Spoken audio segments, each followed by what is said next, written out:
Et notre dernier cas particulier est une situation où est-ce qu'on a deux variables à l'intérieur du trinôme. Donc, si vous vous rappelez dans les feuilles que je vous avais données, photocopies que je vous avais données, il y avait des questions qu'on avait sautées par-dessus parce qu'il y avait deux variables, on n'avait pas encore regardé comment faire ça, mais on va regarder maintenant. Alors, notre dernière situation, ça serait... Oups, excusez, je voulais pas faire ça. Alors, trinôme avec deux variables. Puis vraiment, là, c'est vraiment pas compliqué. C'est plus ou moins la même méthode que si A est égal à un ou A est pas égal à un. C'est juste que tu as les deux variables. Donc, c'est pas compliqué. Prenons par exemple. Euh, 2A au carré moins 7AB plus 3B au carré. OK? Tout est en ordre. Vous allez avoir, d'habitude, on écrit les variables en ordre alphabétique, donc c'est parfait. Euh, alors, on a...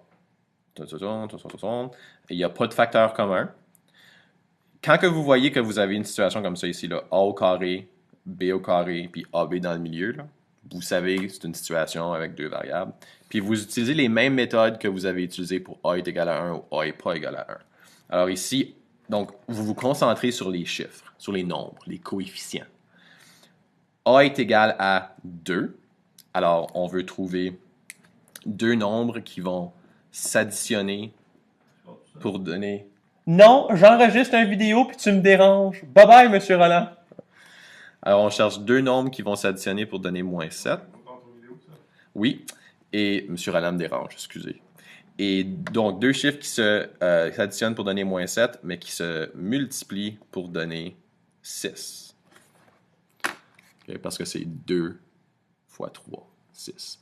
Alors, ce serait moins 1 puis moins 6. Moins 1 fois moins 6 donne plus 6. Puis moins 1 plus moins 6 donne moins 7. Alors, comme qu'on a fait avant, on va splitter le terme du milieu. Alors, ça va nous donner 2a au carré moins 6ab, alors moins 6ab, moins ab, ça c'est le 1, plus 3b au carré. Puis là, on continue comme qu'on faisait avant. Une fois qu'on a splitté le terme du milieu, on va regrouper en groupe de deux termes. Alors, 2a au carré moins 6ab, parenthèse. Faites attention ici, à cause du négatif. Donc, négatif, ab moins 3b au carré. Okay, donc, à cause qu'on a mis la parenthèse après le négatif, ici, les signes changent. Facteur commun, 2a au carré moins 6ab. On a 2a. Il va rester a moins 3b. Ici, facteur commun, ça serait b. Donc, moins b fois a moins 3b. Remarquez encore une fois, comme avant, on a A moins 3B, A moins 3B. Alors, qu'est-ce qu'on a en commun ici? On a A moins 3B, puis il va rester 2A moins B.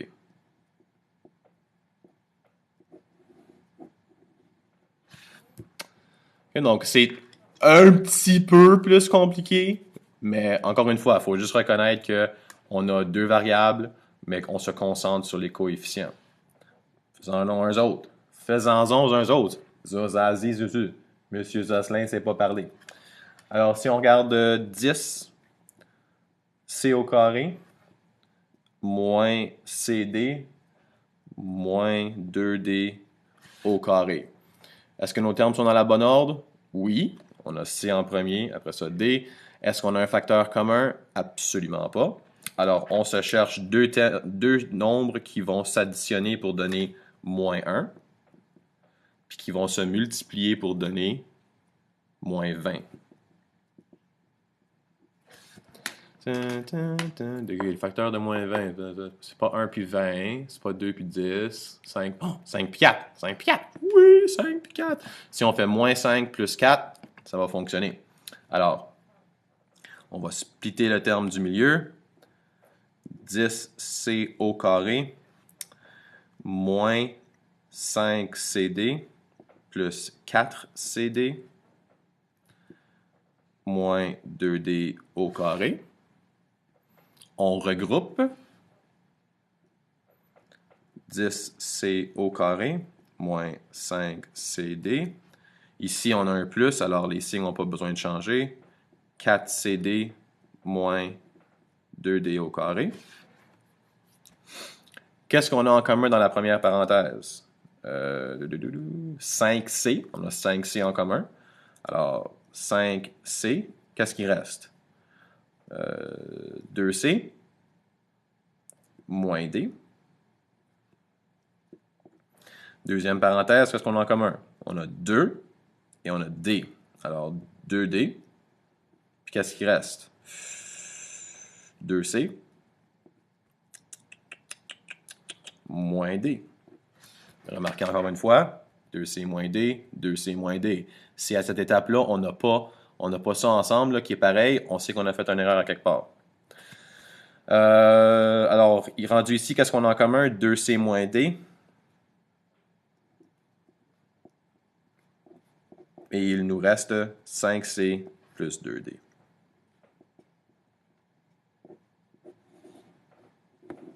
Alors, la méthode avec deux variables c'est plus compliqué que trinôme carré parfait puis différence de carré. Mais si vous avez déjà bien maîtrisé la méthode où est-ce que A n'est pas égal à 1, ceci devrait être pas trop compliqué.